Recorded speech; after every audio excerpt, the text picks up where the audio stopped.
everybody. I'm Bree. I'm Evan. And this is Reality Check TV. Yes, Here's where we discuss some of our favorite reality shows to watch together as the couple. So if you love reality TV like we do, make sure to stop this video real quick and like and subscribe to our channel. Expeditiously. What's wrong with you? So, last week we did episode 1 of season 4, Put a Ring on It. Yes. And if you guys watched this following Friday, it came back on, in which we are going to review episode 2 that did not shy away from the fireworks. Yes. Episode 2 has changed my perspective. I take back a lot of what I said last week. Because who I thought was going to be the problem child of the season might not be alone all the way. Because I have some more questions that he needs answers. Okay? So, we got our wine. I was all out of the camera shoot. We're going to claim. Expeditiously. We're going to get this started. Hold on. That should have been in the freezer for a minute. Because, whoo. It does the job. Ooh, it's a little warm. A little burnt in my chest a little bit. It does the job. Anyways, so, once again, we back at it again. I got my notes. Because it was just so much. All right, so let's just start from the very beginning, the tippy top. So the episode picks up from last week's episode with their little cliffhanger, with Chance, justifying why her man is acting like her daddy. And what I'm going to do and say for the rest of the season is I'm going to just say that's Daddy Dunbar. That's what we're going to call him, okay? Father Dunbar. Because that's what he wants to be. And Chance is okay with that role. Mm-hmm. It was made very clear to me this episode, and we'll get to that. But again, the episode starts off with her and Dr. Stacy kind of going back and forth. And once again, just justifying why he behaved the way he behaved. And so she mentioned how he was a king. A 5'7" king. He's a king. I don't know what he's ruling over. It ain't even freaking Zamunda. I have no idea. I don't know. Guys, I don't understand the king talk is Yeah, the king and queen thing is so overplayed. Like, I know that aggravates your soul. It aggravates my soul. Like, they just throw it on to anybody. King, queen, it just lost all its luster. And be broke as hell. But we the king. My king sleeping on his grandma's couch. Ooh, that's the king. I get it. It's supposed to be words of affirmation. It's supposed to, give you some encouragement and to conduct yourself as royalty. Conduct yourself. It is. It's we all come from royalty. Especially black people. Most women calling certain guys kings. Most guys calling women queens. I'm telling you this. A lot of them peasants.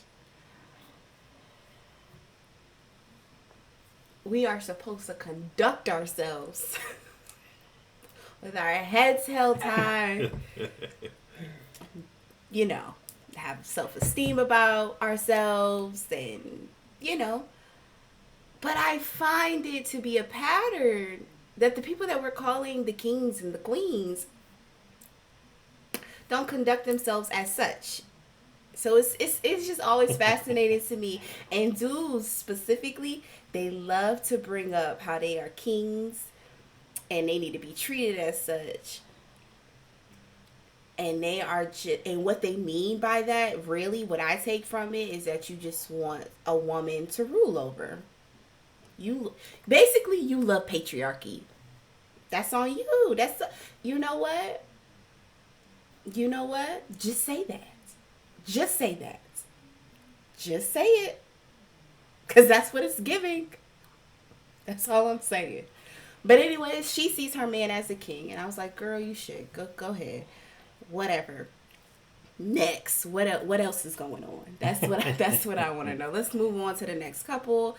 So even in their confessional, Dunbar and Chance, they're even going back and forth about, or not going back and forth with each other, but just basically saying, Dr. Stacy, she didn't get it, or she missed the whole point, which is fascinating to me as well.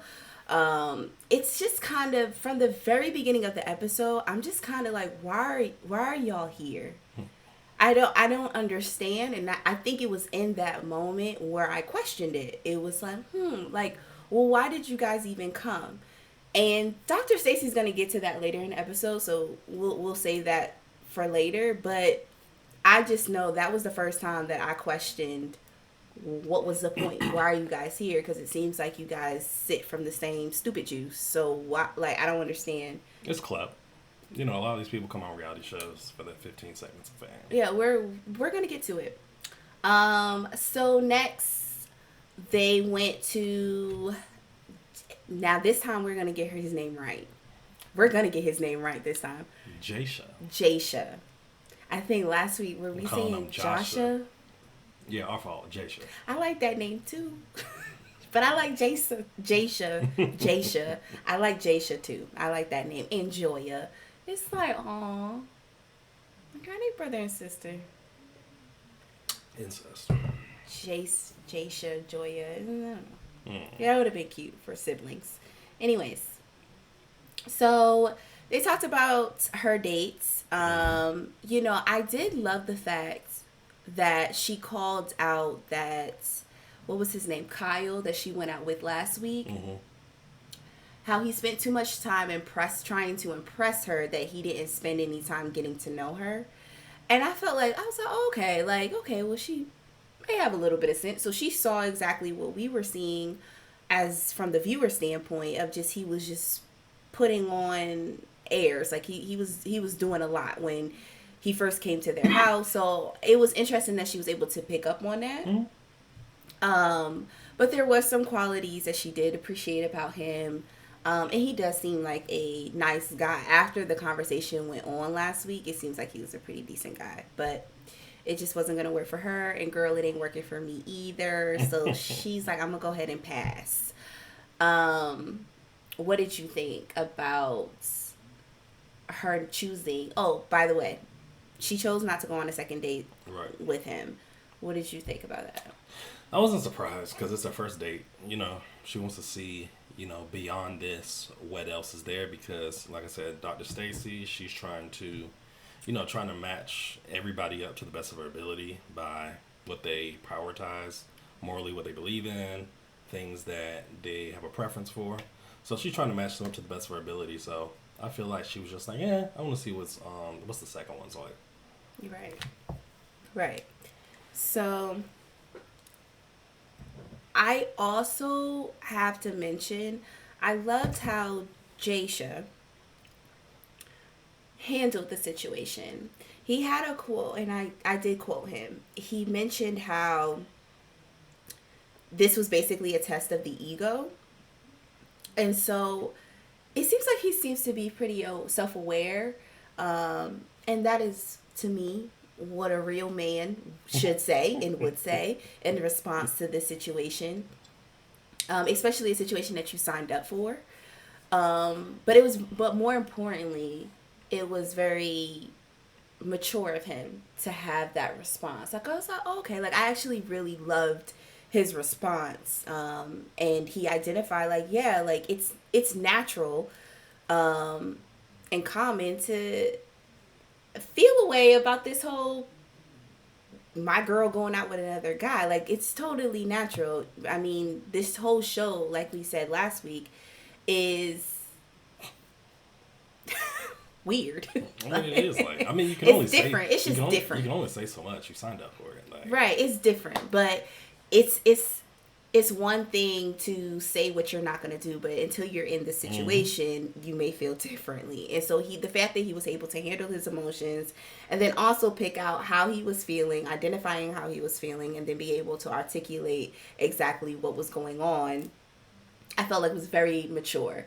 So once again, this week, there were really no red flags this week from them. Well, with them, it seems like they have a great level of trust. Just how the Yeah, relationship and is. They seem they're like, very cute together. despite her wanting to, she's wanting to take the next steps sooner than later, and he's kind of more, let's take a little bit more time. We got more things to do. Besides that, it seems like they, Yeah.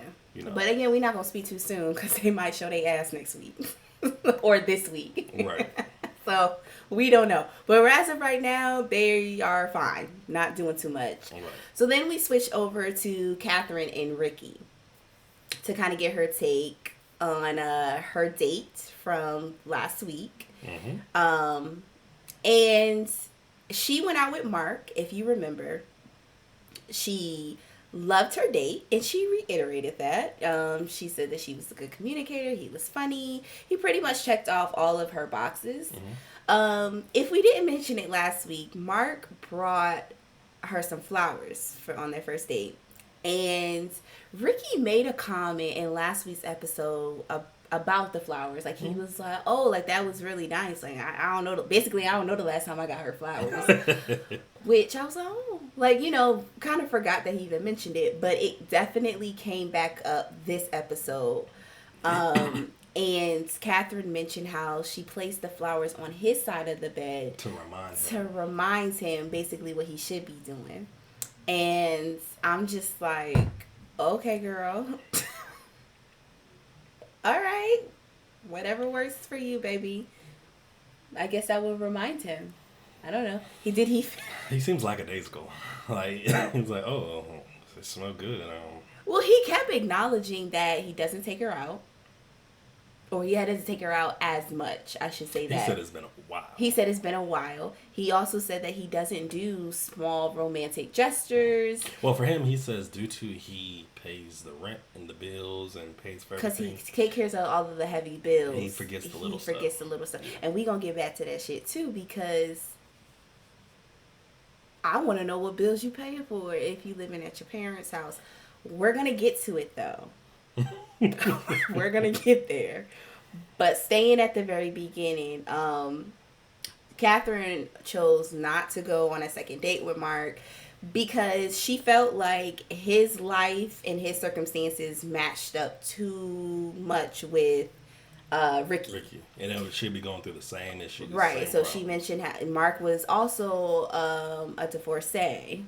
He also has kids. So those were some of the things. Those were the two main things that I heard that she was just kind of like, she didn't want to go through the same woes that she's going through in her current relationship.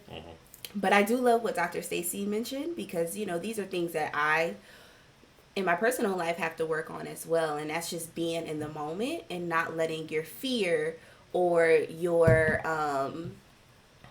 assumptions or just plain negative thinking dictates, participating in the present day and being open to a new experience or, because at the end of the day, yes, they may have similarities as far as their situation, but he could be handling it completely different than Ricky, which would probably give you a whole new outlook on dating men with kids or dating a man that was previously married. So, you want to be able to treat people or go into new situations, which is kind of a clear slate. Keep in your mind the lessons that you've learned from your previous situations, but, try to give people a chance, especially if you're feeling them, because she was. I think she really did like him. But she chose not to go on a second date. So, whatever. Back to Chance. She was the first one to answer, I believe. She's not going on a second date. And we're not surprised. I called that last week. I knew she wouldn't be going on a second date because her whole date was tainted because of her man. Her man wanted to act out. So that's what happened there. So she just gave some excuse about him being childish. Which, let me not say excuse. I truly feel like that's how she feels. But I do think that her perspective is a little off. Well, they're both off. Yes, there something's wrong with both of them. But yeah, so none of the women chose the second date. I was actually kind of surprised, but they're not. So, on this episode, it was the men's turn to go on their dates. Yes. And let's just say, very interesting. Yes. Who do you want to start with first? Who do you want to start with first? Because we can just go out of order. Who's the easy? Let's start with Jasha and yes, let's start with them I was because just about to say Ricky. There's nothing much going on there. Yeah. Jasha went out with, I think it was Celine. Yes. Like I said, she's 30. He's 40. She said she was 30. Yeah, she's 30. Oh, okay. They seem like they kicked it off. Like, they seem like they had a lot in common. They both like to travel. Yes. She's into meditation. She was speaking Spanish too. Yeah, she can speak Spanish. She's clear, like you just said. She's very well traveled. He was very intrigued. He was very attracted to her. Very attracted to her physically, and just seems like as they were having conversation, he was even more attracted. You thought she was cute? You like her? Oh yeah. Yeah. Yeah. Okay. But yeah, she's not married or hasn't been married. No kids. She has no kids, and she's actually not pressed for him either. Because she said though she was actively dating, so she's going out on dates. Right, but she mentioned how she will not have kids if she's not married. Right. And if that doesn't happen, she's not really tripping off of it. Right. Like it just didn't seem like it was much of a priority to her. Right. And I respect that. I respect the fact that she mentioned that in the first date. Now, I will say I hate this show because of the whole concept. But I will say it does, it's very entertaining to see how people conduct themselves on a first date. Whether they're in relationships or not, it's just really interesting to see some of the things that they talk about, what they say, what they don't say, how they act, how they move, like all of this stuff. Like it's very interesting to just see how people conduct themselves the first time that they meet somebody. Yeah. So I will say, I did love the fact that she did mention that up front, because there are people in full-blown marriages, relationships, that's still trying to convince their other partner to have kids. And they don't really want kids like that.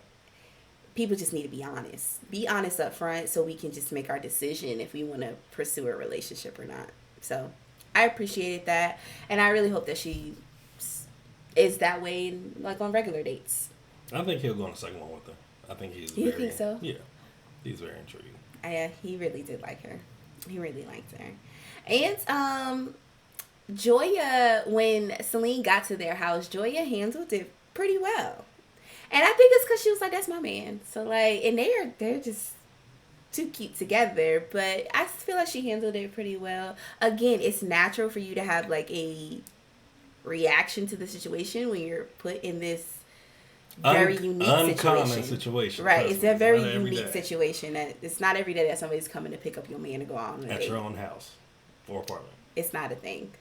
So I think she handled it pretty well. I agree with you. I think he's going to want to go on another date with her. So that was it there. So which train wreck you want to talk about first? Ricky? The Brady Bunch over there. So, guys, we go to Ricky and Catherine's house, right? And it's so funny because it put together a lot of things that I noticed last week but kind of brushed off. And one of the things was the house. So I think it was last season.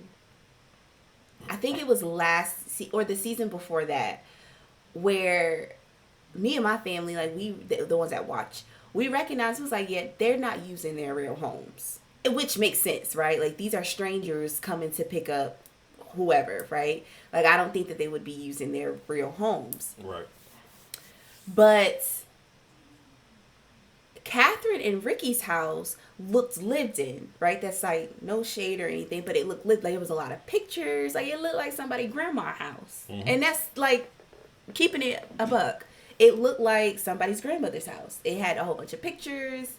There's paint on the walls, like curtains that look like something that your grandma picks out. Like, that's, again, no shade. I'm just saying, it just looked lived in. So I was like, oh, so maybe they are using their real homes this year. Okay. Fine. Or this season. I was like, okay, that's all right. So Catherine, Ricky, and Ricky's sister and Ricky's brother, I believe that was his brother. So the brother visits frequently. No, but who was right there in the scene? The brother, right? Okay, so the four of them are in the living room, and let me take that back. Ricky's not in the living room yet, but they're all just kind of talking. Catherine, his sister, and his brother. And so I'm like, oh, okay, so clearly, all right, so this is family over here. Okay. And Ricky comes out and they explain that it is in this home Ricky, Catherine, Ricky's mom and dad, Ricky's sister and her two kids, and his brother comes in here and now and then. Yeah. He lived there. He gets his mail there. We're going to say that. So I'm like, we need to rewind and see how big this house is on the outside again. Because, wait, what? And to be honest with you guys, that's where it stops for me. It stopped there because I'm like, y'all need to be on House Hunters. Marriage not or mortgage. Put a ring on it. I don't understand. Marriage or mortgage. It's on Netflix. Well, that show's like canceled though now. This show came out like in 2020. But still, why are y'all on the show? I don't understand. I don't understand it at all. With all them living there, she in a relationship with the whole family. She even mentioned, and I'm trying to choose my words carefully too, because I don't want people to think I'm judging. In this economy, nobody's judging with people living with family members. Like right now, we are all struggling, seriously. It's not even that. What it is for me is the priority of it all. Because you're on put a ring on it with the intentions of getting married. They said last week, or maybe it was this episode, Ricky moved Catherine in to his home, which I'm assuming is this home.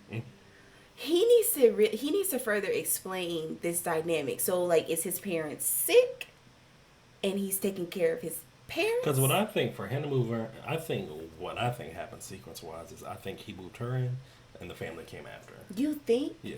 That looks like his parents' home, though, Evan. Like, that looks like his parents' home.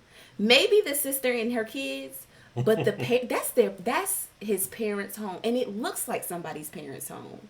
So that made complete sense to me. I was like, oh, okay, this is his parents' home. Now, if he's paying the mortgage or he's handling things, then it is what it is. So that's why I'm saying there's no judgment with you living at home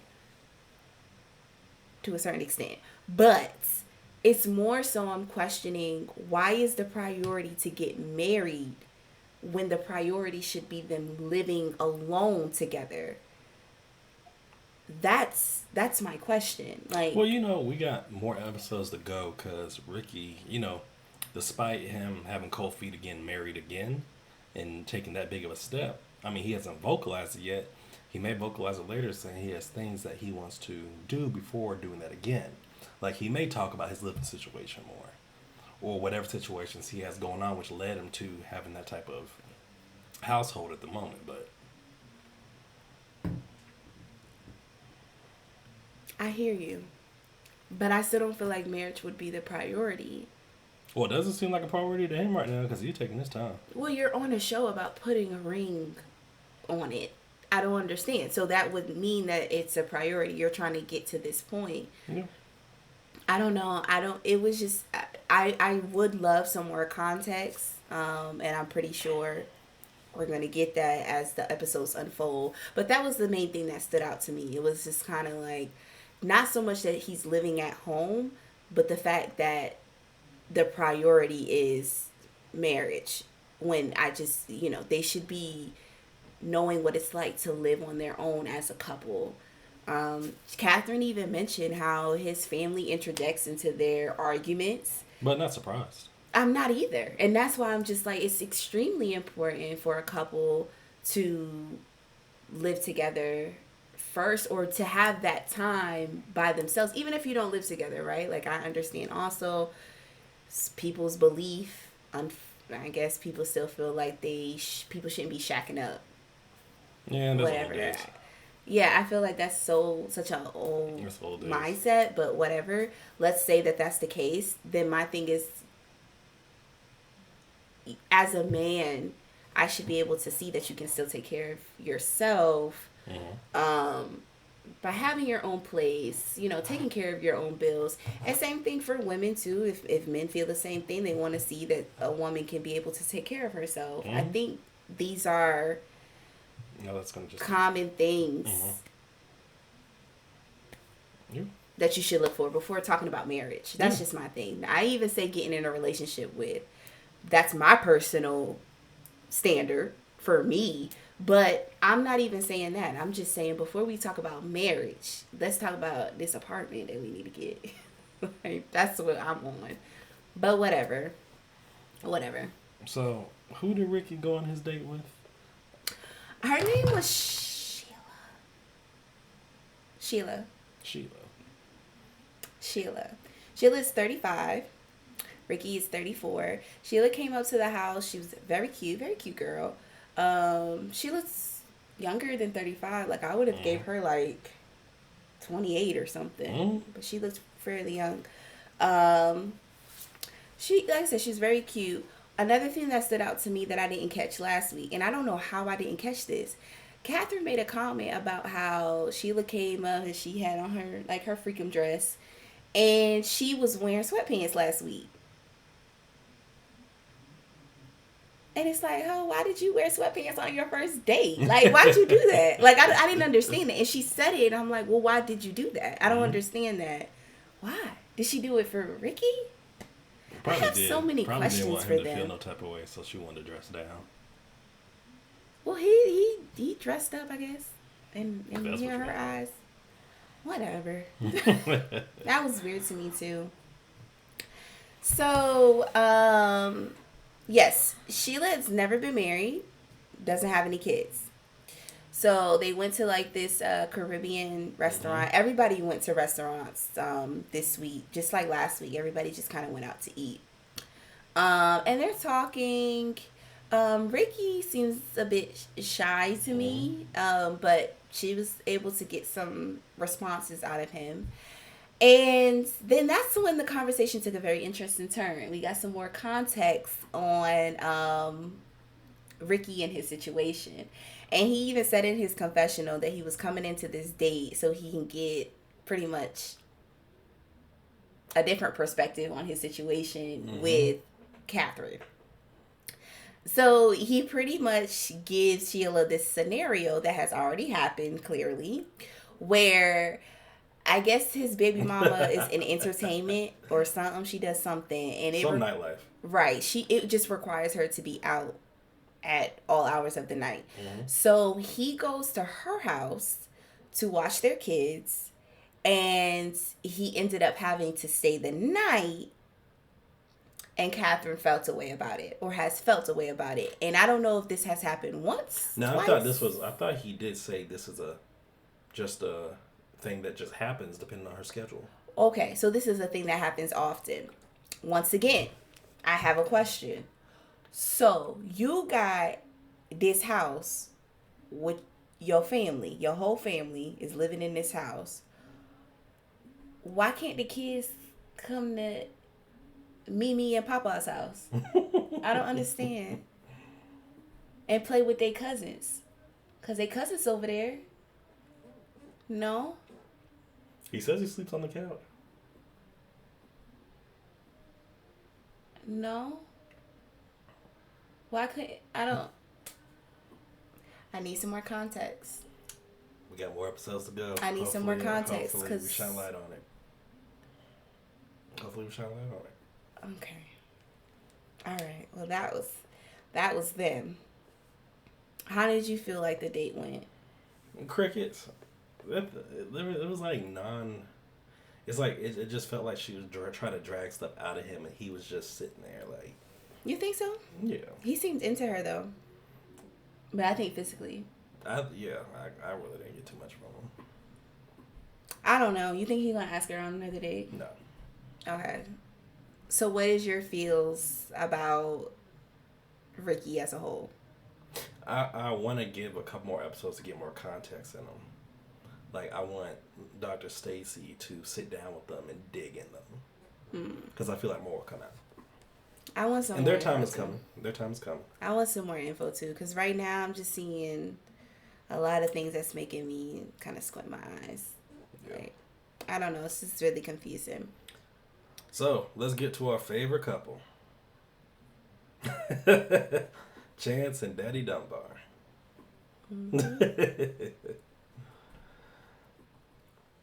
So, I believe that Dunbar went on a date with Crystal. She's from Greenville, South Carolina. Yeah. Look. Oh, Dunbar and Chance. This couple, I swear, like, they love theater. That's what they love. They love theater. They love to perform. They are performers. They love it's all for performers. Okay? Oh my gosh. So, before Crystal got to the house, Dunbar did, his little prayer in the mirror, getting together, old Chance come out, looking at what he's wearing, talking about, I'm having second thoughts of this now. You over here all dressed up. I think she said something about her favorite perfume, her favorite cologne. He was wearing her favorite cologne, but Chance decided to act up too. Because they love listen, they're performers, and so that's what they're doing. Performing. They're doing what they do best. And so Crystal, she pulls up. Crystal is his date. Is the date. Pulls up. Crystal is his date this week.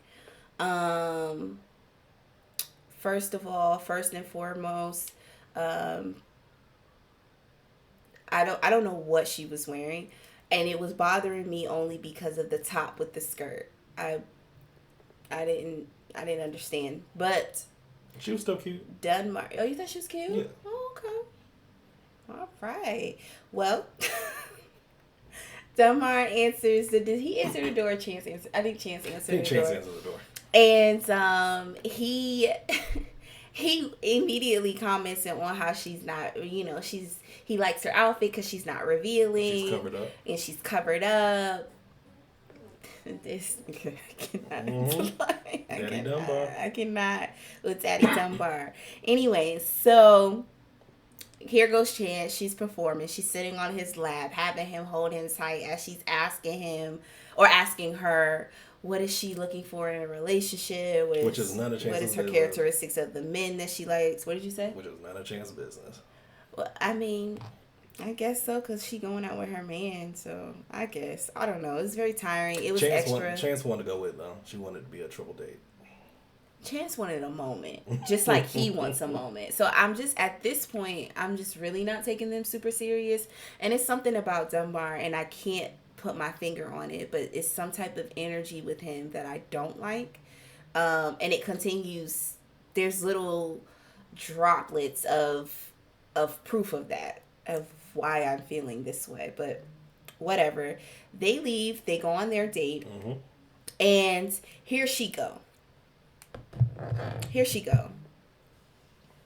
Selling herself about how, I'm going to be submissive. I'm gonna do this. I'm looking for, I'm gonna cook and clean. Like, girl, selling herself. Well, she said she wasn't the best cook, but she can try. Because it was all about selling herself. Okay.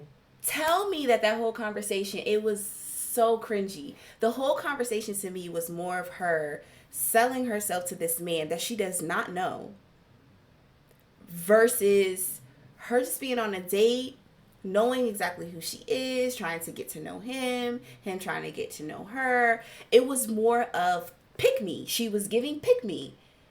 Well, And and Dunbar was intrigued because when she mentioned that she's a preacher for she's a youth, youth minister. yeah, youth minister. She put out there that she's very religious. And like I said, you touched on the submissive part of just doing what her man asked her to do, and Dunbar lit up like a Christmas tree. It was just ridiculous. It was so tiring. Again, you do not know this man. And it's cringy. It's always cringy when I watch these few dating shows. This is one reason why I don't like dating shows. But when women are selling themselves instead of having conversation, asking the questions and just enjoying the actual date, but more so with the intentions of trying to get this man to choose her. Well, I think it's both guys and girls, When people, first impression, sometimes your only impression. So some people either take the natural route of, telling a little bit about themselves, but still showing interest in the I think other there's person. a way to do that. This is a cringy way. Oh, yeah. This was cringy. Again, why tell this man that you do not know that I will be submissive to you? What is that? That was so weird. I don't understand that at all. That was weird. I didn't like that. But Dunbar was in his glory. Like you said, he was in Candyland because that's what he wants. He wants a woman that he can rule over. That will rub his feet and put that his he can candles rule out. over. That he can rule over. So, after their date, here go Dunbar in his confessional, or he was in the street, right? Same thing. And he was talking about like this was the most enjoyable, best date he's ever had in his entire life. Again, extra. You being extra, bro. What? That was the best date you've ever had in your life? She said the magic words. Yes, you are my king, and I'm gonna submit to you. It reminded me of I'm forgetting the name, but the character from Coming to America, where she at the very beginning and she's like having to like basically like she's trying to get him to choose her to be his wife, his wife, yeah, and she like barks like a dog and she hops. That's literally what it was giving. So you guys should change that. Anyways, so next scene. The episode ends with Dr. Stacy coming to their home, Dunbar and Chance's house, to have like their first one-on-one with her. And they do this every season with the doctors. So Dr. Stacy decided to start off with Chance and Dunbar, which was perfect choice because Dr. Stacy, she wasted no time. She went right directly in, saying exactly what I was thinking at the beginning of the episode. She's confused. What's your issue? Like I'm confused. What's the issue? Right. Because what is the issue? Because how Dunbar is, Chance has no issue with it. So what's the issue? Right. Why y'all here? Right. And then Dunbar went into it talking about, well, I need her. There's certain things that I'm missing that I need her to fulfill. And she asked, what's an example? And he talked about Chance going to her dad for certain things. And Chance's response was, what are you talking about? That issue doesn't even happen. And that he was pulling it out of his ass. And she even said that. Like, he was just saying stuff. And I don't like people that just be saying stuff. So that was annoying. But what really stood out to me, though, is that he chose that issue. It was just really telling that Dunbar saying that was one of his issues. The fact that she goes to her father for advice or for guidance in any type of way, because that's what fathers do. But she goes to him first without, I guess, before. And I'm not going to say without talking to him. Before talking to him. That's what he said. And it's interesting that it is coming from him because he wants to be her dad so bad. He wants to be her dad so bad. He wants a daughter. That's what they need. They need to figure out how to have Dunbar, kids. And we're going to find out more about it. He has a big power struggle. And I think he has a control thing where if certain things are happening and he's losing control of it, I don't think it's just that. I think he has a big sexism issue. Like, let's just call it what it is. And he's very insecure because for this grown man, isn't he in his 40s? Yeah, I believe For you. this grown man to get on national television and bring up an analogy of how, well, you know, like how kids are on a playground and they're not getting the attention that they want, they start to act out in different ways. Well, that's how it is, I guess, for men. And I'm like, but the difference is you're grown, you're an adult. For you to even have that comparison, it's basically saying that you cannot control your own emotions and that you always have to be the center of attention, is so alarming to me. That was alarming. I think he was trying to make his connection or by using that analogy, but all he did was show his cards at the end of the day, and really it's really telling of who he is and his insecurity issue. It was very interesting to me that he, number one, chose that analogy, but the fact that he continues to talk every time he opens his mouth, he's saying more and more about him and about his insecurities, and it's showing. So I think there's something there. The episode goes off with him crying. Dr. Stacy asked that Chance, you know, leave them to have a one-on-one. And I think Dr. Stacy just flat out asked, like, what's going on? Like, why are you so, like, closed off when she's around or with her? Like, what's going on? Like, I don't feel like you're being real. And she's trying to dig out, too, about, like we said, he always shows his insecurities. Mm-hmm. She's trying to dig out, too, what else is there that you are afraid to talk about. Right. And so all of a sudden he just starts, like, hyperventilating and crying. Mm-hmm. And that's how the episode goes off. What is your prediction of what it is? I just hope it's something valid, because this is a cliffhanger, and if it's something so small, like what? I don't know. My football career ain't work out. You and this football career. But I hope it's something valid, and not something like, dude, you crazy. But he claims he never told nobody. So that's what makes it interesting. I don't know. I don't know what it's going to be. I can't even imagine, because he was like really bawling, crying. Mm-hmm. So I was like, I don't know if this is some type of trauma, but I don't know. I just don't get a good vibe from neither one of them, from him or Chance. Something's just not right, but we'll see. Mm-hmm. We have so many episodes to go, because we're only in episode 2. There's a lot to go. There's a lot more to say and to discover about all 3 of these couples. Mm-hmm. But so far, I'm intrigued. I want to see more. Yeah, and I just know the shit show's gonna build. It's gonna build. All right. Well, I hope you guys enjoyed the episode. Y'all definitely tune in next week for episode 3. And that concludes this episode of Reality Check TV. Mm-hmm. Do not forget to like and subscribe. Yes. And we will see you next week. So, y'all be blessed. Y'all have a good one. We'll see y'all soon. Tune in. Bye.